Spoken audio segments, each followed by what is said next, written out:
Hello learners, welcome to another video of my channel. আজ আমরা class 11 semester 2 এর একটি প্রোজ অর্থাৎ জিমি ভ্যালেন্টাইন বা এলিয়াস জিমি ভ্যালেন্টাইন পড়ব।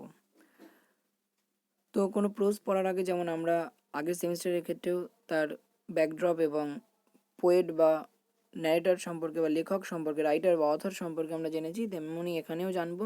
কিন্তু আমরা সেমিস্টার 1-এ যেমন জোর দিয়ে জেনেছিলাম, কারণ ওখানে এমসিকিউ পেপার ছিল, এখানে অতটা জোর দিয়ে জানবো না, কারণ যেহেতু ডেসক্রিপটিভ পেপার এখানে আছে। তো আমাদের জিমি ভ্যালেন্টাইন এই গল্পটি বা এই শর্ট স্টোরিটির রাইটার হচ্ছেন ও হেনরি। এই যে তোমরা দেখতে পাচ্ছ, ইনি হচ্ছেন ও হেনরি। তো এই ও হেনরি এনার এটা হচ্ছে তার পেন নেম, অর্থাৎ তার লেখার জন্য তিনি যে ছদ্মনাম ব্যবহার করতেন বা আরও ছদ্মনাম ছিল, তিনি ও হেনরি। তার অ্যাকচুয়াল নাম হচ্ছে উইলিয়াম সিডনি পটার, যিনি একজন আমেরিকান রাইটার ছিলেন এবং যিনি শর্ট স্টোরির জন্য সবথেকে বেশি বিখ্যাত বা তার লেখা বহুল পরিচিত। যেমন তোমরা এটা পড়ছো, এছাড়াও তোমরা the gift of the Magi বা the cop and the anthem বলে তার যে শর্ট স্টোরিগুলো আছে সেগুলো পড়তে পারো। তার শর্ট স্টোরিগুলোর বিশেষ কিছু বৈশিষ্ট্য ছিল, যেমন তার মধ্যে হিউমার থাকবে, সাসপেন্স ছিল, ড্রামা থাকবে, আর সবথেকে গুরুত্বপূর্ণ যেটা সেটা হচ্ছে একটা আনএক্সপেক্টেড এন্ডিং তার জন্য থাকবে। এবং অবভিয়াসলি মানে অ্যামাউন্ট অফ আয়রানি বা আয়রানিক্যাল ল্যাঙ্গুয়েজ বা আয়রানিক্যাল ইউজ এখানে তার লেখার মধ্যে আমরা বা তার শর্ট স্টোরির মধ্যে দেখতে পাই। জেনারেলি শর্ট স্টোরি সাধারণত কীরকম হয়, যা ঘটনার বেশি বর্ণনা থাকবে না, বেশি ক্যারেক্টার থাকবে না, একটা প্লট বা একটা ঘটনাকে কেন্দ্র করেই গল্পটা বয়ে যাবে এবং অবশ্যই সবার শেষে, অর্থাৎ গল্প মানে রবীন্দ্রনাথের ভাষায় বলতে গেলে শর্ট স্টোরির সংজ্ঞায় যে শেষ হয়েও হইল না শেষ, অর্থাৎ গল্পের শেষে একটা আনফুলফিলনেস, অর্থাৎ আমরা যারা রিডার যারা পড়বো তাদের মনে একটা আনফুলফিলনেস থেকে যাবে, যে মানে আরও যেন কিছু হতো বা আরও কিছু হওয়ার চান্সেস ছিল বা এরপর কি হলো। যদি কোনো শর্ট স্টোরি সেই লাস্টে তার যদি জিজ্ঞাসাটাকে না রাখতে পারে, তাহলে সেটাকে মানে একেবারে গুণগত মান বৈশিষ্ট্য বজায় রেখে যে শর্ট স্টোরি হয়েছে সেটা বলা চলে না। তো চলো বেশি কথা না বাড়িয়ে আমরা আমাদের এবার টেক্সট স্টার্ট করি। দেখো, জিমি ভ্যালেন্টাইন বা এলিয়াস জিমি ভ্যালেন্টাইন। এখন এই জিমি ভ্যালেন্টাইন অবভিয়াসলি একজনের নাম, বা তাহলে আমি বলে নিলাম এটা হচ্ছে ক্যারেক্টার নেম। তাহলে ক্যারেক্টার নেম বেসিস, তাহলে এই যে গল্পটা আমরা পড়বো তাই জিমি ভ্যালেন্টাইনের সম্পর্কেই পড়বো। এই গল্পটার বা এই শর্ট স্টোরিটির আগে নাম ছিল রিট্রিভ রিফরমেশন। রিফরমেশন মানে কি? সংস্কার। আর রিট্রিভ মানে যে সংস্কার থেকে আবার আমরা গল্প পড়ে বুঝতে পারবো, তোমরা এখন জেনে রাখো। ধরো কারোর মধ্যে কোনো একটা পরিবর্তন এসেছে কিছুর জন্য, পরবর্তীতে সেই পরিবর্তনটা আর সে রাখতে কোনো মানে সার্কামস্ট্যান্সেসের চাপে পড়ে বা প্রেশারে পড়ে বা কোনো ঘটনার পরিপ্রেক্ষিতে বাধ্য হয়ে সে তার নিজেকে আবার সেই পুরনো ফর্মে ফিরে যেতে বাধ্য হয়েছে। তাই এর নাম ছিল দ্য রিট্রিভ রিফরমেশন। পরবর্তীতে নাম চেঞ্জ করে রাখা হয় এই জিমি ভ্যালেন্টাইন বা এলিয়াস জিমি ভ্যালেন্টাইন। তো এই ও হেনরির ব্যক্তিগত জীবনে বা আমরা যে এই জিমি ভ্যালেন্টাইন গল্পটা করব সেখানে এই ব্যাংক জাতীয় বা এই চুরি ডাকাতির বিষয় ইত্যাদি আছে।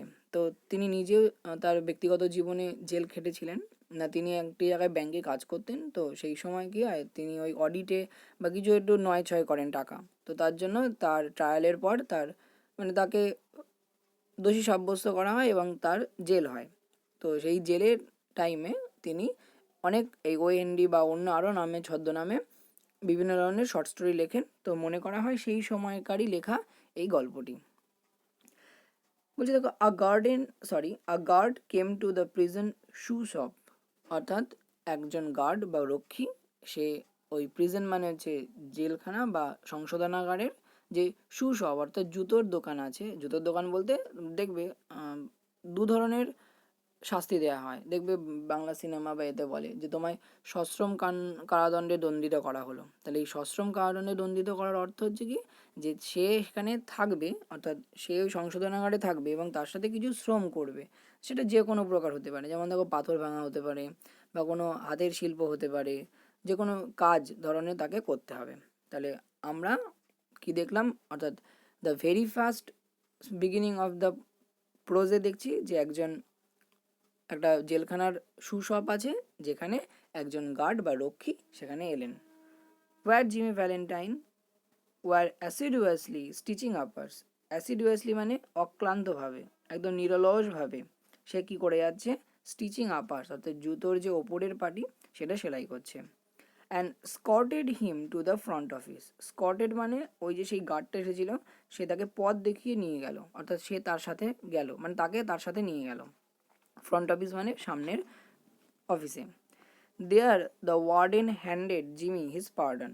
সেখানে কি করলো, যে ওয়ার্ডেন বা আমাদের যে কি বলবো ওই জেলার বা সুপার বলতে পারো, জেলার, সে কী হয়, সে ওয়ার্ডেন কী করলো, তার হাতে তার পার্ডন বা ক্ষমাপত্র তুলে দিল। এখন এই পার্ডন জিনিসটা তোমাদের কাছে নতুন, যাদের পল সায়েন্স আছে বা যারা আগের এই জ্ঞান আছে সিভিক্স সম্পর্কে তারা জানবে যে আমাদের দেশের বিচার ব্যবস্থা বা ডেমোক্রেসিতে বা আমাদের ইন্ডিয়ান ডেমোক্রেসিতেও আছে যে যদি কোর্ট, সুপ্রিম কোর্ট বা হাইকোর্ট যে কোর্টই হোক না কেন, যদি কাউকে সাজা দেয় সেই সাজা ক্ষমা করার বা কমানোর, ধরো কারো 10 বছরের সাজা হয়েছে তাকে কমিয়ে 5 বছরের করতে পারলো, বা ধরো কারো সশ্রম কারাদণ্ড ছিল কমিয়ে তার শাস্তিটাকে লঘু করে দিল, অর্থাৎ বিনাশ্রমে কারাদণ্ড করে দিল। তো এরকম বিভিন্ন ধরনের আমাদের গভর্নর অর্থাৎ রাজ্যপাল এবং যে আমাদের রাষ্ট্রপতির এই ক্ষমতা রয়েছে। এমনকি কারো ফাঁসি হলেও সেই ফাঁসি থেকে মুকুব করতে পারে সেটা একমাত্র রাষ্ট্রপতি। তাহলে পার্ডন মানে বোঝা গেল। Which had been sign that morning by the governor. এই দেখো বলেছিলাম, তাহলে সেই গভর্নর দ্বারা সেটা সেই দিন সকালে, অর্থাৎ যেদিন আমরা দেখছি যে জিমি ভ্যালেন্টাইনের ওই ওয়ার্ডেনের অফিসে নিয়ে গেছে, সেখানে সে তাকে সেই গভর্নরের সাইন করা পার্ডন পত্র বা ক্ষমাপত্র জিমির হাতে তুলে দিল। Jimmy took it in a tired kind of way. সে এমনভাবে নিল যেন তার কোনো মানে যায় আসে না, ঠিক আছে দাও, এরকম ব্যাপার। He had served nearly 10 months of a 4-year sentence. অর্থাৎ তার সাজা হয়েছিল কত বছরের, বা টোটাল 4-year সেন্টেন্স, অর্থাৎ 4 বছরের সাজা হয়েছিল। কিন্তু সে কত বছর তার সাজা খেটেছে, মাত্র 10 বছর, মানে 10 বছর বলছি না, 10 মাসের কাছাকাছি। He had expected to stay only about 3 months। সে ভেবেছিল 3 মাসের বেশি তো থাকবো না, অ্যাট দ্য লংগেস্ট, মানে সব থেকে খুব বেশি হলে হয়তো আমি এই মানে জেলে 3 মাসের মতো থাকবো, কিন্তু সেখানে সে 10 মাস থেকে ফেলেছে প্রায়। When a man with as many friends on the outside as Jimmy Valentine had is received in the steer, it is hardly worthwhile to cut his hair. এই লাইনটা বা এই অংশটা বুঝতে হবে কেন ওই আগে কথাটা বললো যে মানে সে ভেবেছিল হয়তো সব থেকে বেশি 3 মাস মতো হয়তো থাকতে হবে। অর্থাৎ বলছে যে জিমি ভ্যালেন্টাইনের মতো ব্যক্তি, যার কিনা বাইরে অর্থাৎ সমাজের বাইরে অনেক পাওয়ারফুল বা ইনফ্লুয়েন্সিয়াল লোকদের সাথে ওঠা বসা বা বন্ধুত্ব আছে, তার পক্ষে আইন যে তার মানে চুলের আগাও ধরতে পারবে না বা চুলের আগার অংশও কাটতে পারবে না, বা মানে তাকে কিছু ক্ষতিও করতে পারবে না, এটা মানে ক্ষতি করতে পারবে এটা আশা করা বৃথা। মানে অ্যাকচুয়ালি আমি যদি বলতে যাই তাহলে বোঝা যায় যে খুব ধরো পাওয়ারফুল বা ইনফ্লুয়েন্সিয়াল ব্যক্তি, যেমন আমাদের ওই সন্দীপ ঘোষের কথাই যদি আমি বলতে যাই, তাহলে সে তো ভেবেছিল যে ধরাকে সরা জ্ঞান করেছিল যে কিছুই হবে না, আলটিমেটলি হয়েছে, বাট তার আগে যে জিনিসগুলো করেছিল, যে অপরাধগুলো করেছিল, তখন তো তার মনোভাবেই ছিল। তাই এখানেও সেটাই বলেছে যে জিমি ভ্যালেন্টাইনের মধ্যে একজন বাইরে এত প্রভাব প্রতিপত্তিশালী বা পাওয়ারফুল লোকজনের তার সাথে ওঠা বসা বা সম্পর্ক রয়েছে, যে আইনের পক্ষে বা স্টেট আইনের পক্ষে তার যে চুলের সিকিভাগ ছেঁড়া বা চুলের আগা স্পর্শ করা, এটা মানে কি বলবো, কোনো রকমই সম্ভব না, হতে পারে না। তাই সে মনে করেছে যে আমি 4 বছরের সেন্টেন্সে বা সাজা নিয়ে ঢুকেছি ঠিক আছে, কিন্তু ওই 3 মাসের মধ্যে বেরিয়ে যাব, কিন্তু সেটাই এবারে হয়ে গেছিলো কত, 10 মাস। Now Valentine said the warden বলল, আচ্ছা Valentine, you will go out in the morning. তুমি তো সকালবেলায় বা তোমার সকালবেলায় তো তোমাকে ছেড়ে দেবে, ব্রেস আপ, প্রস্তুত হও, and make a man of yourself, এবং নিজেকে ভালো একজন মানুষ তৈরি করো। You are not a bad fellow at heart. তুমি হৃদয়ের দিক থেকে অতটাও বাজে বা খারাপ মানুষ নও আমার যা মনে হয়। স্টপ ক্রেকিং সেফস মানে সিন্দুক, অর্থাৎ সিন্দুক ভাঙা বা সিন্দুক ভেঙে চুরি করা বন্ধ করো। অ্যান্ড লিভ স্টেড, এবং সোজা পথে জীবনযাপন করো।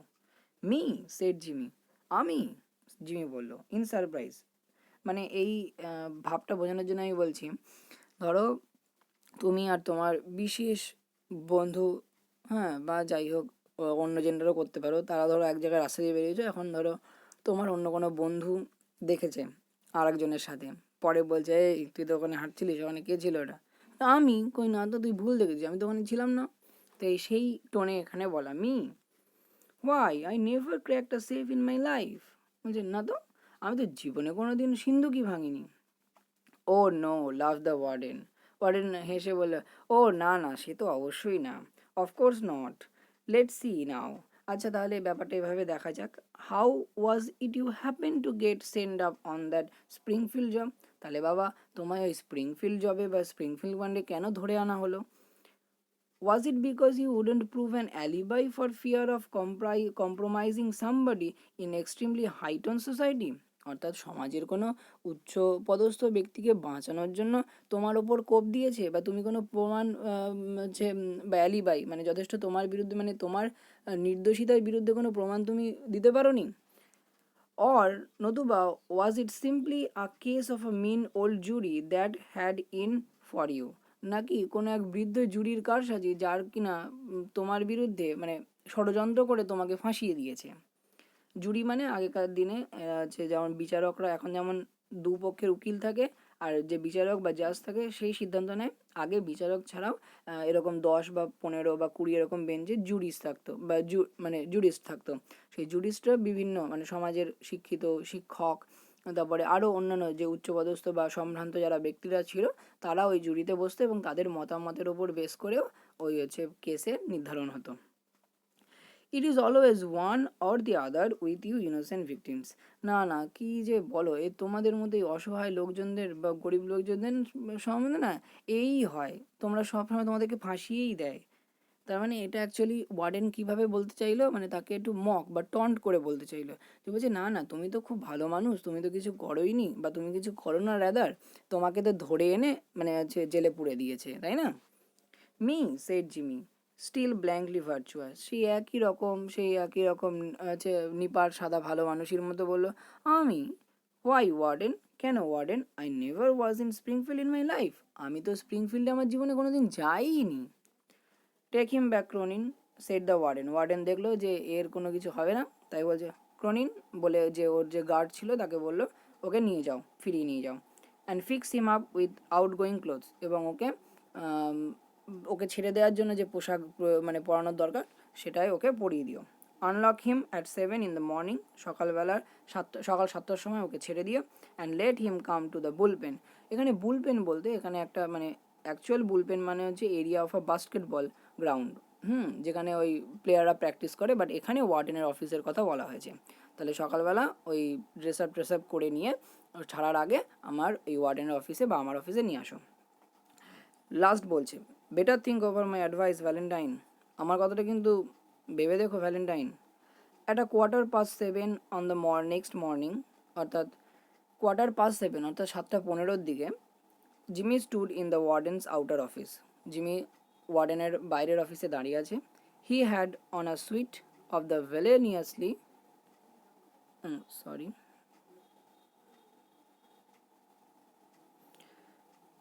villainously fitting and ready-made clothes and a pair of stiff, squeaky shoes that the state furnishes to its discharged compulsory guest. তাহলে সে তার একটা স্যুট অর্থাৎ স্যুট পরিধান করেছিল যেটা ভিলেনিয়াসলি মানে কি, মানে একেবারে আলখাল্লার মতো, মানে ঢলঢলে পোশাক হয়েছে। রেডিমেড ক্লোথস যেটা পরেছে, এবং পেয়ার অফ স্টিফ অর্থাৎ শক্ত, স্কুইকি অর্থাৎ ক্যাঁচ ক্যাঁচ, দেখবে যদি তুমি একদম পায়ে আঁটো জুতো পরো, যদি তুমি হাঁটো জোরে বা আস্তে, দেখবে একটা ক্যাঁচ ক্যাঁচ করে আওয়াজ হয়, সেই শক্ত চামড়ার জুতো সে পরেছে এবং ক্যাঁচ ক্যাঁচ করে আওয়াজ হচ্ছে। The state furnishes to is discharge compulsory guest, এই অংশটা ভালো করে বোঝো। স্টেট ফার্নিশেস অর্থাৎ স্টেট বা রাজ্য সরকার বা রাজ্য বা আমাদের যে সরকার তাদের দেয় কি ডিসচার্জ কম্পালসারি গেস্ট, অর্থাৎ ছাড়া পাওয়া এই বাধ্যতামূলক অতিথিদের জন্য। তাহলে বুঝতে পারছো কাদের কথা বলছে এখানে মক করে, অর্থাৎ অপরাধীদের কথা বলছে। The clerk handed him a railroad ticket, তাকে একটা রেলের টিকিট দিল। অ্যান্ড দ্য $5 বিল, এবং $5 বিল বলতে $5 টাকা। with which the law expected him to rehabilitate himself into a good citizenship and prosperity. অর্থাৎ এই দুটো জিনিস এবং ওই পোশাক আশাকের মাধ্যমে অর্থাৎ আইন, দেশের আইন এক্সপেক্ট করে, আশা করে যে সে হয়তো নিজেকে শোধরাবে বা এবং একজন ভালো নাগরিক হওয়ার জন্য যাবে। এবার দেখো এটার একটা আয়রনিক্যাল সিগনিফিকেন্স আছে। কীরকম, আমি বলেছিলাম যে তার একটা আয়রনির ব্যাপার, মানে তার লেখার মধ্যে আমরা আয়রনি দেখতে পাবো। ধরো একজন জেল খাটা আসামি, বা যে অ্যাকচুয়ালি আমাদের জেলকে বাংলায় কী বলে, সংশোধনাগার, তাহলে তাকে সাজা হিসেবে যে দেওয়া হচ্ছে আমরা যেটা বলি সেটা অ্যাকচুয়ালি না, কনসেপ্টটা হচ্ছে সে সেখানে গিয়ে নিজেকে সংশোধন করবে, অর্থাৎ পাপ বা খারাপ কাজ থেকে ভালো কাজ করবে সমাজের নিরিখে। তো এখন তুমি ধরো একজন জেলখাটা আসামি বা যে জেল ফেরত কেউ একজন কোনো ব্যক্তি, আসামি বলা ভুল, ব্যক্তি যদি সে এসেছে এবং সে ফিরে এসে যদি আমাদের মতো একজন সাধারণ যে যারা আগে কখনো এরকম অপরাধ করেনি, অপরাধের পর যদি কেউ ভালোও হয়ে যায়, সে যদি সেই মূল সমাজের স্রোতে আসতে চায় বা মিশতে চায়, তা বলো তার মানে পূর্ব পরিচয় জেনে আমরা কি তাকে অ্যাকসেপ্ট করব? তুমি নিজে বলো, অ্যাকসেপ্ট করবো না। তাহলে স্বাভাবিকভাবে সে যদি নিজেও ঠিক হতে চায়, সে করবে, মানে হতে পারবে না, কারণ সমাজ তাকে অ্যাকসেপ্ট করবে না। ফলে স্বাভাবিক, দোষ দিয়ে তারও লাভ নেই, কারণ সে তাহলে সেই জিনিসটা আবার করবে। তাই দেখবে রিপিটেডলি এই চোর চুরি করবে, ডাকাত ডাকাতিই করবে, এক্সেট্রা এক্সেট্রা, যারা অপরাধ করছে তারা অপরাধ করেই যাবে, ওটা কোনো দিন বন্ধ হবে না। The warden gave him a cigar, warden তাকে একটা সিগার দিল, অ্যান্ড শুক হ্যান্ডস, তার সাথে হ্যান্ডশেক করলো। ভ্যালেন্টাইন 9762, এটা তার হচ্ছে কয়েদি নাম্বার। ওয়াজ ক্রনিকেল মানে রেকর্ড, অন দ্য বুকস, তাদের যে রেকর্ড বুক বা আছে সেখানে রেকর্ড করা হলো কি, পার্ডনড বাই গভর্নর, অর্থাৎ যাকে গভর্নর দ্বারা ক্ষমাপ্রাপ্ত। Mister James Valentine walked out to the sunshine, এবং তারপর সেখানে একদম রৌদ্র ঝলমলে একটা সকালবেলা 7:15 পর বেলায় সে হাঁটতে শুরু করলো। Disregarding the song of birds, the waving green trees, and the smell of flowers, Jimmy headed straight for the restaurant. অর্থাৎ ডিসরিগার্ডিং, অর্থাৎ ওদিকে কোনো মানে খেয়াল ভ্রুক্ষেপই করলো না। কী দিকে, যে সে এতদিন ধরে জেলে বন্দি ছিল, মুক্ত বাতাস, পাখির কলতান, ওয়েভিং গ্রিন ট্রিজ, সেই সবুজাভ মানে চারিদিকে সবুজ গাছপালা, স্মেল অফ ফ্লাওয়ার্স, ফুলের সেই সুমিষ্ট গন্ধ, এইসবের দিকে তার কোনো ভ্রুক্ষেপ থাকলো না। মানে এখানে আমরা জিমি ভ্যালেন্টাইনের একটা ক্যারেক্টার সম্পর্কে জানতে পারি যে সে কোনো ওরকমই মানে রোম্যান্টিসিজম বা রোম্যান্টিক বা ন্যাচারালিস্টিক পারসন সে নয়। সে একেবারে কাট টু কাট, একদম একদম কী বলবো, তার যে একটা নিজস্ব বৈশিষ্ট্য, অর্থাৎ সে এরকম এই আননেসেসারি থিংস, অর্থাৎ এই খেয়ালি পোলাও সে মধ্যে থাকে না। সে তারপরে সেখান থেকে কোথায় গেল, একটা রেস্তোরাঁয় গেল। There he tasted the first sweet joys of liberty, সেখানে সে তার এই মানে স্বাধীনতার যে মিষ্টি স্বাদ সেটা সে অনুভব করলো। কিসের মাধ্যমে? In the shape of a broiled chicken and a bottle of white wine followed by a cigar. তাই বলছে সে সেই তার স্বাধীনতার আর অনুভূতি বা সেই স্বাধীনতার মিষ্টি স্বাদ সে কীভাবে অনুভব করলো না, একটা বয়েলড চিকেন এবং এক বোতল হোয়াইট ওয়াইনের সাথে। তাহলে এটা দেখে বোঝা গেল যে সে একজন একটু কী বলবো বিলাসপ্রিয় বা সফিস্টিকেটেড অ্যারিস্টোক্রেটিক চাল, মানে চোর হলেও সে একদম রাজকীয় যে চাল ঢালে চলে। And followed by a cigar, এবং তারপরে সে একটা সিগার খেলো। বলছে a great better than the one the warden had given him, অর্থাৎ সে যে সিগারটা খেয়েছে সেই সিগারটা কীরকম না, তার থেকে অনেক গ্রেট বেটার, ঢের গুণ ভালো, one the warden had gave him, warden তাকে যে মানের বা যে সিগারটা দিয়েছিল বেরোনোর সময় তার থেকে অনেক ভালো। তাহলে এর থেকেও বোঝা গেল যে ওয়ার্ডেন একজন সরকারি কর্মচারী হওয়া সত্ত্বেও তার যা টেস্ট বা তার যা স্ট্যাটাস তার থেকেও জিমি অনেক ভালো, আরও দামি সিগার খায়, যেখানে তার যে বিলাসিতা বা আমোদপ্রিয়তাটা বোঝা যায়। From there he proceeded leisurely to the depot মানে এখানে ওই ছোটো রেল স্টেশনের কথা বলা হয়েছে। তাহলে সে সেখানে, কারণ তাকে তার রেল রোড টিকিট ছিল তার কাছে, তাহলে সে সেখান থেকে একটা ওই ছোটো রেল স্টেশনে গেল হেলতে দুলতে leisurely. He tossed a quarter into the hat of a blind man sitting by the door and boarded his train, অর্থাৎ সে যখন সে ওই স্টেশনে বা ডিপোতে উঠবে, সেই ডিপোতে ওঠার সময় সে একটা কোয়ার্টার, এখানে কোয়ার্টার বলতে 25 সেন্ট, এটা আমেরিকান যে ওদের যে ডিনোমিনেশন আছে রুপিজের বা হচ্ছে টাকা পয়সার সেই হিসেবে, তাহলে কোয়ার্টার মানে এখানে 25 সেন্ট। তাহলে সেই 25 সেন্ট কী করলো, এরকম টস্ট, অর্থাৎ এরকম কয়েনের মধ্যে এরকম কয়েনটাকে ছুঁড়ে দিল কিসে না, তার ওই ওঠার আগে একটা অন্ধ লোক বসেছিল, যা মানে সামনে টুপি দিয়ে, অর্থাৎ ভিক্ষুক মতো ছিল, তাকে দিল এবং তার বোর্ডেড হিজ ট্রেন, তার ট্রেনে চললো। 3 hours set him down in a little town near the state line, অর্থাৎ সেই সীমান্তবর্তী একটা ছোট্ট শহরে 3 ঘন্টার মধ্যে সে পৌঁছালো। He went to the cafe of one Mike Donald, অর্থাৎ একজন মাইক ডোনাল্ড নামে একজনের ক্যাফেটেরিয়া বা ক্যাফেতে সে পৌঁছালো। শুক হ্যান্ডস উইথ মাইক, মাইকের সঙ্গে হ্যান্ডশেক করলো, তার মানে বোঝা যাচ্ছে সে তার পরিচিত এবং তার বন্ধুস্থানীয়। Who was alone behind the bar, অর্থাৎ তার যে বার বা সেই ক্যাফের বারের পেছনে। Sorry we couldn't make it sooner Jimmy me boy said Mike. Mike বলল, জিমি বাছা কিছু মনে করিস না, হ্যাঁ আমরা কিন্তু এর আগে করতে পারলাম না, কিছু মনে করিস না, হ্যাঁ। But we had that protest from Springfield to buck against and the governor nearly বকড।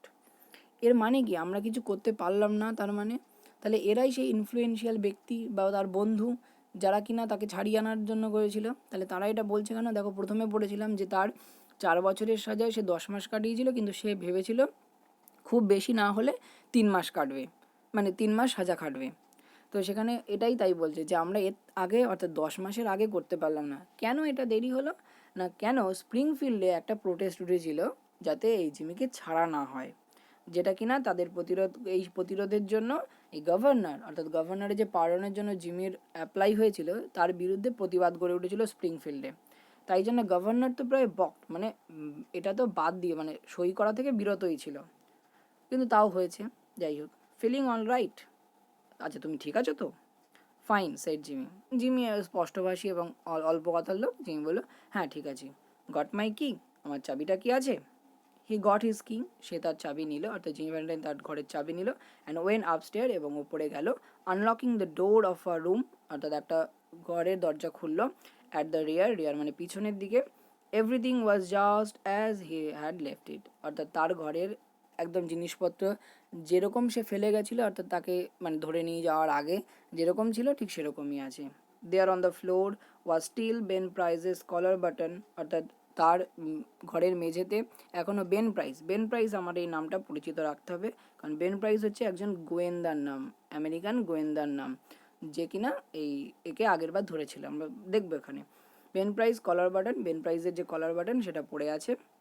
That had been torn, যেটা কিনা ছিঁড়ে গিয়েছিল, from that eminent detective shirt band, অর্থাৎ তার সেই কলারের শার্ট ব্যান্ডের ওখান থেকে এমিনেন্ট ডিটেকটিভ একজন নামী গোয়েন্দা।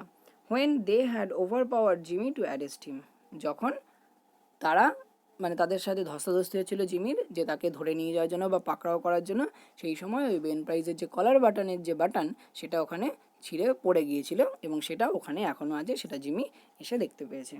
আমরা আজকে এই পর্যন্ত পড়ব, নেক্সট দিন আমরা আবার এখান থেকে কন্টিনিউ করব। তো তোমাদের কেমন লাগছে বা কেমন লাগবে তোমরা অবশ্যই জানিও, এবং তোমাদের আরও যারা সেমিস্টার 2 এর বন্ধু আছে যারা ইউটিউব থেকে বা অনলাইনে পড়াশুনো করছে তাদেরকে তোমরা এই ভিডিও শেয়ার করো, এবং ভালো লাগলে অবশ্যই কমেন্ট করো, এবং চ্যানেলটিকে সাবস্ক্রাইব করে চ্যানেলটির পাশে থেকো। দেখা হচ্ছে পরের ভিডিওতে।